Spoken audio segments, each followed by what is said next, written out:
नमस्कार, आपके साथ मैं हूं सबीना तामंग देशमुख। आज देश ने नया इतिहास लिखा है। 1962 के बाद पहली बार होने जा रहा है जब केंद्र की कोई सरकार लगातार तीसरी बार सरकार बनाने जा रही है। 18वीं लोकसभा की करीब फाइनल टैली आने के बाद प्रधानमंत्री नरेंद्र मोदी बीजेपी के दफ्तर पहुंचे, देश को संबोधित किया।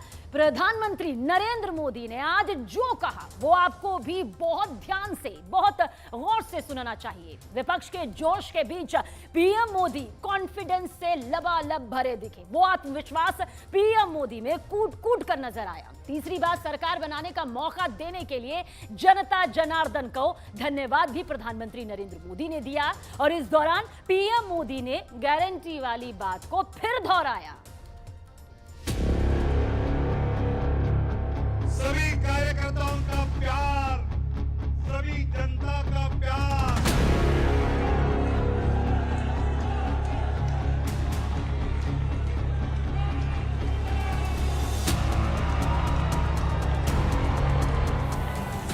भारत माता की जय जगन्नाथ।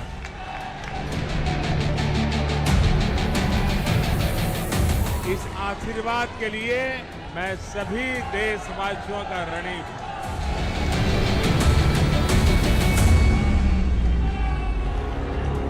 जीत छोटी या बड़ी नहीं होती।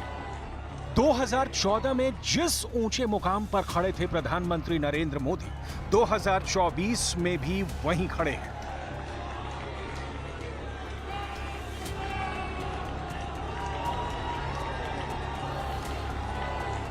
फर्क बस इतना है कि आंकड़े बदल गए हैं। बीजेपी बहुमत के जादुई आंकड़े तक अकेले बेशक नहीं पहुंचती दिख रही है, लेकिन बहुमत उसके साथ है। भारतीय जनता पार्टी की सरकार बन रही है मोदी जी के नेतृत्व में, क्योंकि एनडीए के पास ना सिर्फ 272 का स्पष्ट आंकड़ा है, बल्कि उसके आगे की करीब 25 सीटों पर भी उसका ही कब्जा है। 10 सालों तक सत्ता के शिखर पर टिके रहना, 10 साल बाद चुनाव में अड़े रहना और उसके बाद जीत की ऐसी तस्वीर तैयार कर देना कि विपक्ष जीतता तो दिखे लेकिन सत्ता से दूर रहे, ये मोदी ही कर सकते हैं। देश बड़े फैसलों का एक नया अध्याय लिखेगा, ये मोदी की गारंटी है। क्या हार में, क्या जीत में, किंचित नहीं भयभीत में, संघर्ष पथ पर जो मिले यह भी सही वह भी सही। आज बड़ा मंगल है और इस पावन दिन एनडीए की लगातार तीसरी बार सरकार बननी तय है।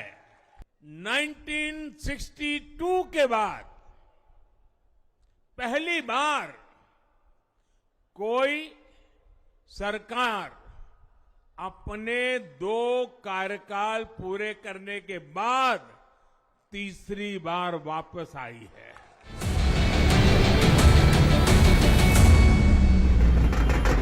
तस्वीरें आपकी स्क्रीन पर विपक्ष के हर दावे का खंडन कर रही हैं।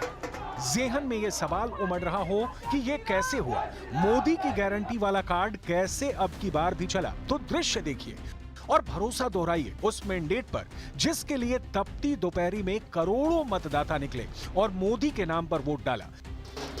ये कोई सामान्य घटना नहीं है, ये कोई सामान्य जीत नहीं है, ये कोई साधारण सियासी तस्वीर नहीं है। ये मोदी मैजिक ही है कि 10 साल बाद भी इंडिया ब्लॉक के दावे पर जनता ने एतबार तो किया, लेकिन सीमित दायरे में।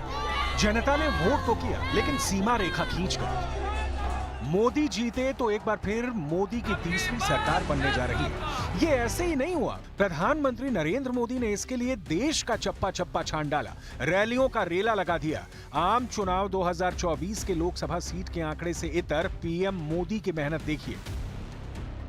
16 मार्च को पीएम मोदी ने प्रचार अभियान की शुरुआत की और 30 मई तक धुआंधार प्रचार का यह सिलसिला चलता रहा।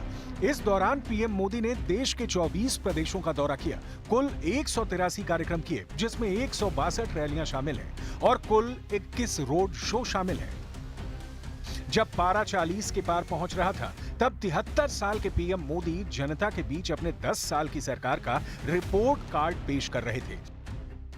जब समूचा विपक्ष मोदी के खिलाफ देश भर में घूम घूम कर 295 सीटें जीतने का दावा कर रहा था, तब पीएम मोदी जनता को बता रहे थे कि विकास किस रास्ते आ रहा है। यह सच है और तथ्य है कि बीजेपी के सबसे बड़े दांव हैं पीएम मोदी, और पीएम मोदी के चेहरे पर ही पार्टी ने अब की बार चुनाव की वैतरणी पार की है। मोदी की तीसरी जीत ने जो रिकॉर्ड खड़ा किया है, उसे भी आज आपको जरूर देखना चाहिए। 1962 के बाद पहली बार है कि किसी सरकार ने 10 साल पूरा करके तीसरी बार वापसी हो रही है। प्रधानमंत्री नरेंद्र मोदी पूर्व प्रधानमंत्री जवाहरलाल नेहरू के लगातार तीसरी बार सरकार बनाने की बराबरी करने जा रहे हैं। यानी देश में दूसरी बार होगा जब केंद्र में कोई सरकार हैट्रिक लगाएगी। यही नहीं, पीएम मोदी के नाम एक और नया रिकॉर्ड दर्ज हुआ है। नेहरू की तीसरी जीत का मार्जिन दूसरी जीत से कम था, जबकि बीजेपी का वोट प्रतिशत बरकरार है। गठबंधन की कुल सीटों से ज्यादा अकेले बीजेपी ने सीटें जीती हैं। 10 साल के बाद लगातार तीसरी बार जनता जनार्दन का प्यार, उनका आशीर्वाद हमारा हौसला बढ़ाता है, हमारे संकल्प को नई मजबूती देता है, नई ऊर्जा देता है।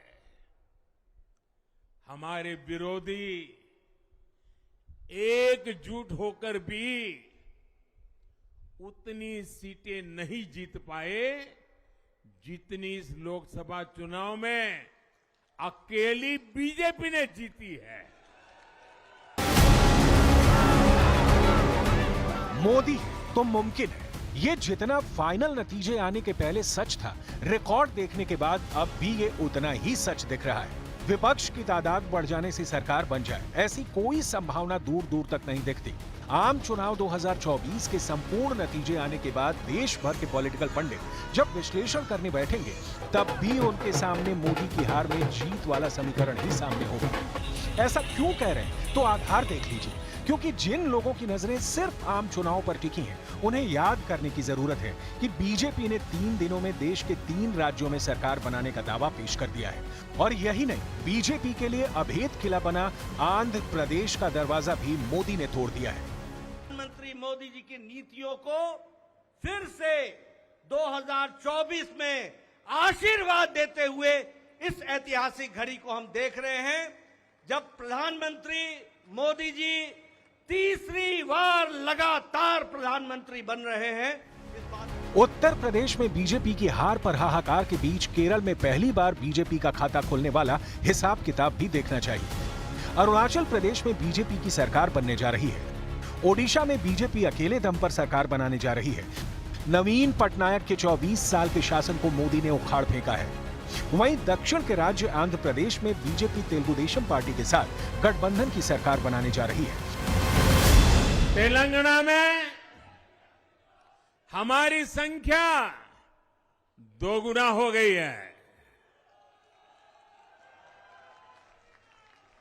मध्य प्रदेश, गुजरात, छत्तीसगढ़, दिल्ली, उत्तराखंड, हिमाचल, ऐसे कई राज्यों में हमारी पार्टी ने लगभग क्लीन स्वीप किया है। मैं इन सभी राज्यों और अरुणाचल प्रदेश, ओडिशा, आंध्र प्रदेश और सिक्किम विधानसभा के मतदाताओं का भी विशेष आभार व्यक्त करता हूं। लोकतंत्र का सबसे खूबसूरत पक्ष होता है कि सरकारें बनती हैं, गिरती हैं। कभी पक्ष जीतता है तो कभी विपक्ष सत्ता में आता है, लेकिन हर हाल में जनता की जीत होती है, जनादेश की जीत होती है। जिन लोगों के मुख से अभी भी 400 पार के नारों का कड़वा स्वाद नहीं जा रहा है, उन्हें 295 सीटों का दावा भी याद करना चाहिए, क्योंकि अब फाइनल रिजल्ट सामने है। नैरेटिव चलाने, दौड़ाने का दौर खत्म हो चुका है। जनता ने जिसको चुना है वो सामने है। राजनीतिक स्वार्थ के लिए जब करप्शन का महिमा मंडन शुरू हो जाए, और इसमें निर्लज्जता की सारी हदें पार हो जाए तब करप्शन को बहुत ताकत मिल जाती है। इसलिए तीसरे कार्यकाल में एनडीए सरकार का बहुत ज्यादा जोर हर तरह के करप्शन को जड़ से उखाड़ फेंकने का होगा। एक बात बहुत ध्यान रखने वाली है कि एनडीए के 300 के आसपास के आंकड़े देखने के साथ ही इंडिया ब्लॉक 230 के आसपास के आंकड़ों के साथ फुल ऑन एक्टिव हो गया है।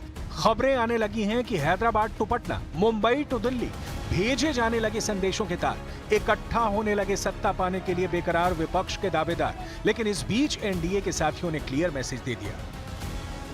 आंध्र प्रदेश से चंद्रबाबू नायडू का मैसेज आया, जो बीजेपी के बाद एनडीए की दूसरी सबसे बड़ी पार्टनर बनकर उभरी है। पटना से नीतीश कुमार का संदेश आया, जो तीसरी सबसे बड़ी पार्टनर है। तो 400 ना सही, 370 भी ना सही, आएंगे तो मोदी ही। जनादेश आ गया है और फाइनल टैली भी क्लियर हो चुकी है। अब पीएम मोदी के तीसरे काल के शपथ ग्रहण समारोह का इंतजार है।